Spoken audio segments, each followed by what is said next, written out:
नमस्कार दोस्तों, BTDNA यानी कि business technology daily news analysis में आप सभी का स्वागत है। आज है 4 दिसंबर 2020 और आज के दिन में कुछ जरूरी खबरें हैं जिनको आप लोगों को जानना जरूरी है। आज की पूरी खबरें बिजनेस से रिलेटेड है जो आप लोगों को मैं बताऊंगा। साथ ही दोस्तों मैं एक चीज के लिए सॉरी कहना चाहूंगा कि मैं लाइव नहीं आ पाया, ठीक है आज, क्योंकि आज थोड़ी सी तबीयत ठीक नहीं थी, इसलिए लाइव आप लोगों से बात कर पाना थोड़ा सा मुझे मुश्किल लग रहा था। इसलिए मैंने BTDNA का जो वादा किया था मैं पूरी कोशिश कर रहा हूं कि आप लोगों को डेली दे सकूं।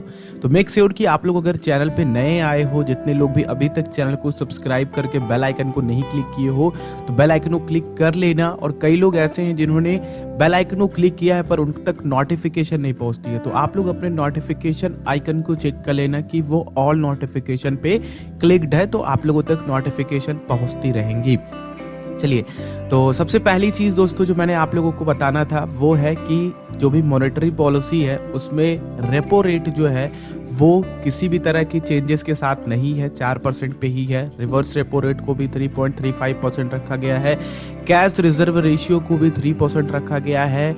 और साथ ही दोस्तों जो भी आप लोगों के बैंक्स रेट हैं वो भी 4.25% पे ही है, यानी कि किसी भी तरह के चेंजेस नहीं करे गए हैं। ठीक है, ये अभी मॉनेटरी पॉलिसी की पूरी डिटेल थी जो आप लोगों को देखने को मिली थी। मॉर्निंग में ही आप लोगों को सब डिटेल हमारे गवर्नर ने दे दी थी जिनका नाम दास है।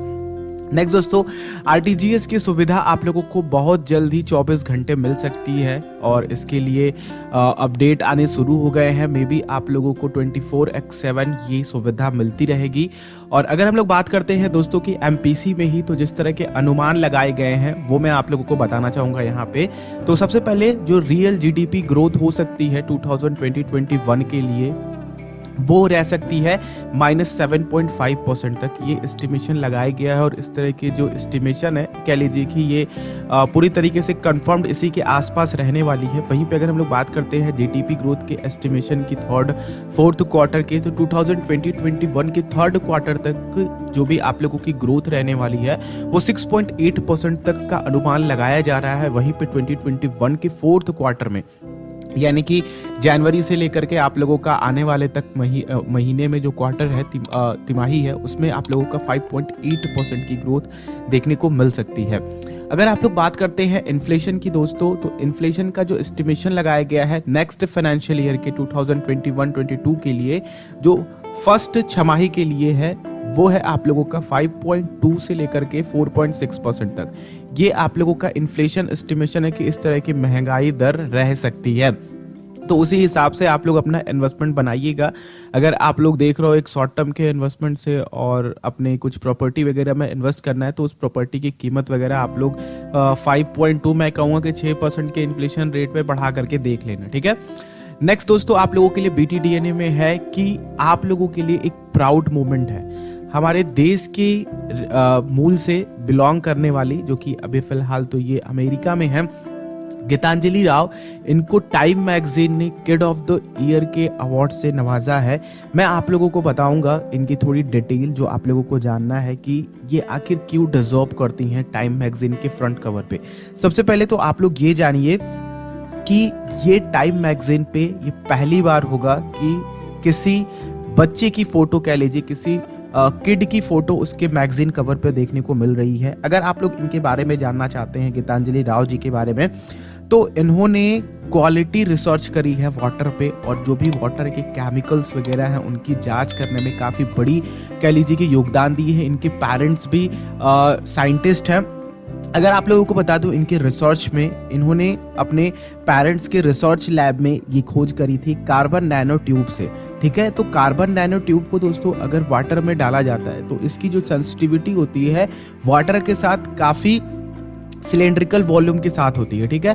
तो इससे किसी भी तरह के केमिकल रिएक्शंस को तुरंत पता लगाया जा सकता है, ठीक है। तो वाटर में किस तरह के केमिकल्स हैं वो सब कुछ पता लगाया जा सकता है। इन्होंने पेटेंट कराया है ये रिसर्च, और इसमें हर तरीके के केमिकल का मैं आपको बता दूं इस कार्बन नैनो ट्यूब से पता चल सकता है। वहीं पे अगर हम लोग बात करते हैं इनके और चीज़ों के बारे में, तो इन्होंने लगभग 30,000 से ज़्यादा बच्चों को एजुकेट किया है, गाइडेंस दी है कि आप इस तरह से रिसर्च के लिए अप्लाई कर सकते हो, इस तरह से रिसर्च कर सकते हो। अपने रिसर्च शेयर किए उनके साथ, ऑलमोस्ट 30,000 बच्चों के साथ इन्होंने अपनी इंटरेक्शन करी है और उनको सिखाया है। और साथ ही इन्होंने साइबर बुलिंग के लिए एक क्रोम एक्सटेंशन की भी इजाद करी है। अगर आप लोग इनकी क्रोम एक्सटेंशन को इंस्टॉल करते हो अपने क्रोम ब्राउजर में, तो अगर आप लोग कुछ भी ऐसा वैसा टाइप करते हो जो कि बुलिंग को प्रमोट करता है, तो वो वर्ड लिखते ही आप लोगों तक नोटिफिकेशन पहुंचेगी कि this word can be the bullying category. तो ये सारा कुछ इन्होंने किया है और मुझे लगता है कि इस उम्र में और इस तरह की सोच रखने वाले बच्चे काफ़ी हद तक अपनी कंट्रीज़ के लिए कह लीजिए कि बहुत बड़ा योगदान देते हैं। तो हमारे इंडियन होने पे और इनके इंडियन होने पे हमें ज़रूर गर्व करना चाहिए और इनसे कुछ मोटिवेशन लेना चाहिए और इनकी स्टोरी आप लोग अपने बच्चों के साथ ज़रूर शेयर कीजिए। नेक्स्ट दोस्तों, जो मैंने आप लोगों को बताया था हनी टेस्ट को लेकर के, उसके बारे में भी हम लोग बात करेंगे। उससे पहले हम लोग शेयर मार्केट को समझ लेते हैं।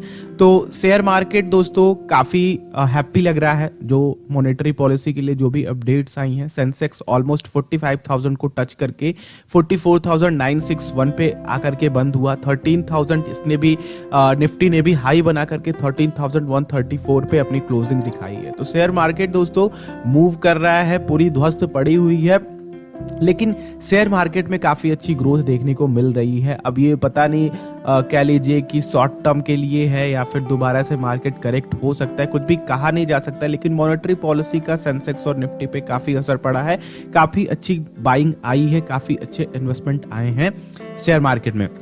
नेक्स्ट दोस्तों, अगर हम लोग बात करते हैं हनी इशू के बारे में, जो कि शहद का इशू लेकर के था, सीएससी ने, मैंने आप लोगों को कल इसके बारे में डिटेल दी थी कि सीएससी ने अपनी रिपोर्ट दी है जिसमें पतंजलि हो गया, डाबर हो गया, वैद्यनाथ हो गया और भी ऐसी टॉप कंपनीज हैं और जो कि झंडू ये भी हनी बनाती है। ये 100% गारंटी लेते हैं कि इनके शहद 100% प्योर है।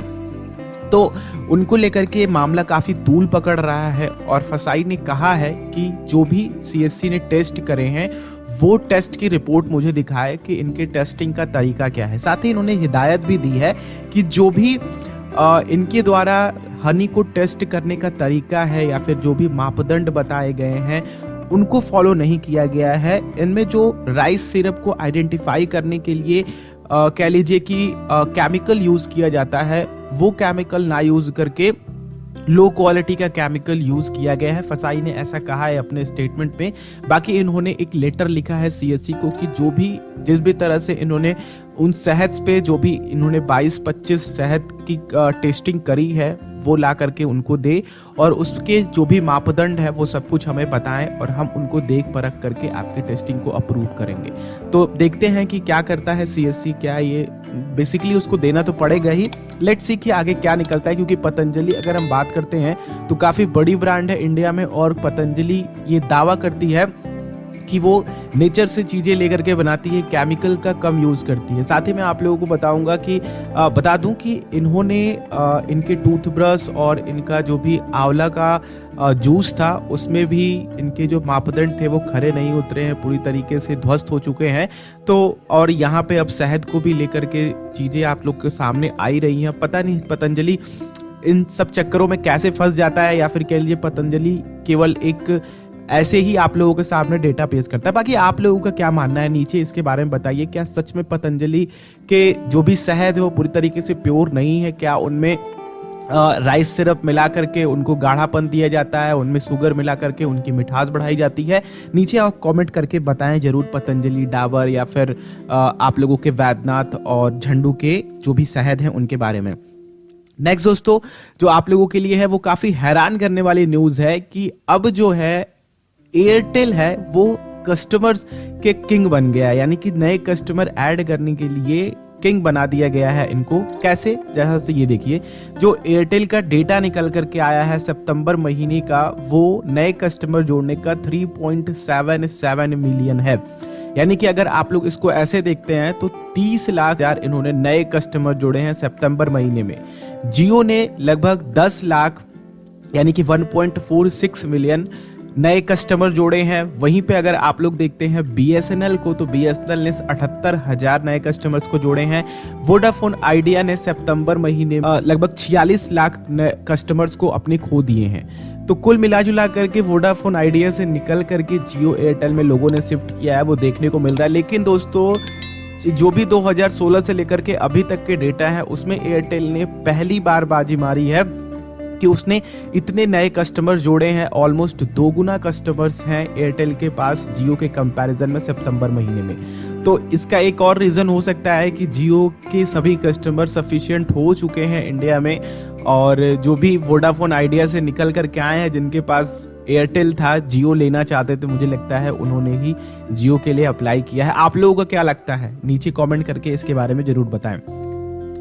नेक्स्ट दोस्तों, कि बर्गर किंग का IPO ने एक नया रिकॉर्ड बना दिया है, और ये लगभग 156 गुना ज़्यादा सब्सक्राइब किया गया है। आप लोगों को पता होना चाहिए दोस्तों कि इसके लिए 7.44 करोड़ शेयर लॉन्च करे गए थे कि लोगों तक पहुंचेंगे, लोग इसमें इन्वेस्ट करेंगे, और 810 करोड़ का ये IPO था। तो दोस्तों, जो एप्लीकेशन मिले हैं ऑलमोस्ट 1166 करोड़ के लिए मिले हैं। तो ये काफ़ी बड़ी उपलब्धि है बर्गर किंग IPO के लिए। इसने भी उम्मीद नहीं करी होगी कि इंडियंस इतना ज़्यादा बढ़ चढ़ करके बर्गर किंग में इन्वेस्ट करना चाहेंगे। देखते हैं दोस्तों, इसकी लिस्टिंग जोरदार होने वाली है। मैंने आप लोगों को इस IPO के बारे में भी बताया था कि आप लोगों को इस IPO के लिए अप्लाई जरूर करना चाहिए, और मैंने भी अप्लाई करा है। देखिए मुझे अलॉट होता है कि नहीं होता है। बाकी लिस्टिंग इसकी जोरदार होने वाली है, जिस तरह से इसके डिमांड IPOs में देखने को मिल रही है। बाकी दोस्तों, एक बुरी खबर है आप लोगों के लिए। अगर आपने पोस्ट ऑफिस में अकाउंट खुलवा रखा है, खास करके सेविंग अकाउंट, तो अब आप लोगों को मिनिमम बैलेंस चार्ज देना पड़ेगा, जो कि 100 रुपए होगा। ठीक है, ये सालाना चार्ज है, महीने का चार्ज नहीं है। अगर आप लोग जो भी कह लीजिए कि 10 तारीख से, महीने की 10 तारीख से लेकर के आखिरी तक 500 रुपए तक मिनिमम बैलेंस नहीं मेंटेन रखते हो, तो आप लोगों को उस मंथ की जो भी कह लीजिए इंटरेस्ट रेट है, वो नहीं मिलने वाली है। बाकी अगर आप लोग पूरे साल में 500 रुपए तक का बैलेंस मेंटेन नहीं कर पाते हो, तो मेंटेनेंस चार्ज के रूप में आप लोगों से पोस्ट ऑफिस 100 रुपए का चार्ज वसूलेगी। कल दोस्तों मैंने आप लोगों के लिए एक सैड न्यूज दी थी, आज भी एक सैड न्यूज दूंगा। वो है दोस्तों, हमारे जो कि इंडिया मूल के ही हैं ये, लेकिन रहते नहीं थे यहाँ पे, ये American physics scientist Narendra Singh Kapany ji, जिनको फादर ऑफ फाइबर ऑप्टिक्स कहा जाता है। इनका जन्म पंजाब के मोगा में हुआ था। आप लोगों को भी बता दूं कि इन्होंने लगभग 100 से ज्यादा रिसर्च पेपर्स हैं वो। साथ ही दोस्तों, इन्होंने 4 किताबें भी लिखी हैं ऑप्टो इलेक्ट्रॉनिक्स पे और एंटरप्रेन्योरशिप में। इनको दोस्तों चैम्बर ऑफ कॉमर्स की तरफ से द एक्सीलेंस 200 अवार्ड भी मिला हुआ है। अगर आप लोग बात करते हैं तो इन्होंने 50 साल तक सिख कम्युनिटी को दान दिया है, और ये सिख कम्युनिटी के फाउंडर भी रहे हैं। तो एक काफ़ी बड़ी उपलब्धि थी, काफ़ी बड़ी हैसियत थी, जो कि आज के दिन ये हमको छोड़ करके चले गए हैं, और इन्होंने इंडिया का नाम काफ़ी रोशन किया है। दोस्तों, आप लोग इनके लिए ज़रूर नीचे कॉमेंट बॉक्स में कुछ ना कुछ लिखिएगा, और इस वीडियो को भी शेयर करके दूसरों तक पहुँचाइए, क्योंकि बहुत से ऐसे लोग हैं जो नरेंद्र सिंह कपानी के बारे में नहीं जानते होंगे, लेकिन इनडायरेक्टली उन्होंने इंडिया के लिए और इंडियन कम्युनिटीज के लिए काफी कुछ किया है। नेक्स्ट न्यूज है दोस्तों आप लोगों के लिए, वो है RBI गवर्नर को लेकर के, ये कॉर्पोरेट बैंकिंग लाइसेंस को लेकर के है। ठीक है, तो RBI गवर्नर दास जी ने कहा है कि कोई दिक्कत वाली बात नहीं है, अगर कॉर्पोरेट को बैंकिंग की परमिशन मिल जाती है, उनको बैंकिंग लाइसेंस मिल जाता है, तो किसी को परेशान होने की ज़रूरत नहीं है। बाकी हमने किसी भी तरह के रेगुलेटरी नहीं दी है इनके लिए कि इनको अप्रूवल मिला है या फिर नहीं मिला है। बाकी इन्होंने एक कह लीजिए कि एक पुश तो कराई है कि जो भी कॉर्पोरेट्स हैं, अगर उनको बैंकिंग लाइसेंस मिल जाता है तो आपको चिंता की बात नहीं है। लेकिन दोस्तों, जो हमारे एक्स गवर्नर हैं, इसके अगेंस्ट हैं रघुराम राजन जी और विरल आचार्य जी। इनका क्या कहना है, इन्होंने कुछ चीज़ें कही हैं इसके बारे में जिसे हमें भी सोचना चाहिए, और आप लोगों का क्या मानना है मैं आप लोगों से भी जानना चाहता हूँ। तो इनके कहे हुए कुछ वर्ड्स में आप लोगों को बताना चाहूँगा। इन्होंने कहा है कि जो भी कॉर्पोरेट्स हैं, अगर उनको बैंकिंग के लाइसेंस मिलते हैं, तो सबसे पहले तो आप लोगों को ये पता होना चाहिए कि जो भी कॉर्पोरेट्स होते हैं उनको फंड की हमेशा ज़रूरत पड़ती है, और जो भी बैंक में आपके पैसे जाएंगे वो हमारे आपके ही जाने वाले हैं, या फिर जो भी उनके साथ अकाउंट खुलवाएंगे तो डिपॉजिट कराएंगे, सेविंग अकाउंट में पैसा रखेंगे, अलग अलग स्कीम्स में पैसा रखेंगे बैंक के, तो वो बैंक्स जो है वो कॉरपोरेट का कह लीजिए कि एक तो उनका मालिकाना हक होगा, दूसरे कि उनसे ज़्यादा क्वेश्चन मार्किंग या फिर उनके ज़्यादा डॉक्यूमेंट्स वगैरह चेक नहीं करे जाएंगे। इससे होगा क्या कि जिन बैंकों की एलिजिबिलिटी भी नहीं, जिन कॉरपोरेट्स की एलिजिबिलिटी नहीं होगी, वो अपने मालिकाना हक की वजह से बैंक से लोन उठाएंगे और फिर जो भी रिटेल इन्वेस्टर है उनके साथ जो बैंक को पैसा दे रखा है, जो बैंक के साथ अकाउंट खुलवा रखा है, उनको परेशानी होगी। साथ में इन्होंने कुछ और भी पॉइंट्स नोट डाउन कराए हैं। उन्होंने कहा है कि राजनीतिक पार्टियों को भी पैसों की जरूरत पड़ती रहती है, तो अगर उनको बैंकिंग का सहारा मिलता है, अगर उनको बैंकिंग लाइसेंस मिलते हैं, तो ये एक तरीके से सबमिट करके रह जाएंगी और सारी पावर कॉरपोरेट के पास चली जाएंगी। तो ये जो कह लीजिए कि पॉलिटिक्स में पैसों की लेन देन है वो काफ़ी ज़्यादा हो जाएंगी और पावर सेंट्रलाइज्ड हो जाएगा। बाकी मैं आप लोगों से भी जानना चाहता हूँ कि आप लोगों का इसको लेकर के क्या पॉइंट ऑफ व्यू है, नीचे कॉमेंट करके अपनी राय जरूर बताएं। बाकी दोस्तों अगर हम बात करते हैं इन्वेस्को की, तो इन्वेस्को ग्लोबल कंज्यूमर फंड ने फंड ऑफर दिया है आप लोगों के लिए। इस फंड की मैं डिटेल रिव्यू लेकर के आऊँगा।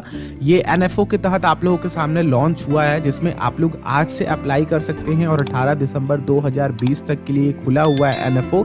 तो दोस्तों इसमें का जो मेन कह लीजिए कि इन्वेस्टमेंट होगा, वैसे तो ये फंड ऑफर है, तो जो भी ग्लोबल कंज्यूमर फंड है उसमें इन्वेस्टमेंट करेंगे। ग्लोबल कंज्यूमर यानी कि आप लोगों की जो भी ऑनलाइन मार्केटिंग वाली कंपनीज हैं, ई कॉमर्स कंपनी है या फिर कह लीजिए कि रिटेल ट्रेडर हैं, उनमें ये इन्वेस्टमेंट करता है, जैसे कि अमेजोन वगैरह हो गई, ये सब ऑनलाइन ई कॉमर्स कंपनी में आती हैं। तो इस तरह के कंपनीज में आपका इन्वेस्टमेंट जाएगा, या फिर कह लीजिए जो फंड इस तरह की कंपनीज में इन्वेस्टमेंट करता है उसमें आपका पैसा जाएगा। तो इसकी एक डिटेल रिव्यू आएगी चैनल पे। अगर आप लोग जल्दी चाहते हो तो आप लोग नीचे कमेंट कीजिएगा, मैं आप लोगों को जल्दी इसका रिव्यू दे दूंगा। तो आज के BTDNA में बस इतना ही हम लोग रखते हैं। बाकी कोई भी क्वेश्चन हो या फिर कोई सजेशन हो तो आप नीचे कमेंट बॉक्स करके मुझसे पूछ सकते हैं। बाकी ये वीडियो अच्छी लगी हो तो लाइक कीजिएगा, दूसरों के साथ शेयर कीजिएगा, और अगर आप लोगों को लगता है कि दूसरों को भी इस पे लेकर के आना चाहिए तो शेयर कीजिएगा। हम लोग नेक्स्ट वीडियो में मिलते हैं। और दोस्तों अगर आप लोग IPO वगैरह में इन्वेस्टमेंट सीखना चाहते हो तो सबसे पहले आपके पास डीमेट होना जरूरी है। तो नीचे वीडियो के डिस्क्रिप्शन में लिंक दिया हुआ है, वहां जाकर के डीमेट क्रिएट कर लीजिए। चैनल पे जाइए, देखिए IPO में और शेयर मार्केट में कैसे इन्वेस्ट करते हैं। चलिए हम लोग नेक्स्ट वीडियो में मिलते हैं, तब तक के लिए आप लोगों का दिन शुभ हो। जय हिंद।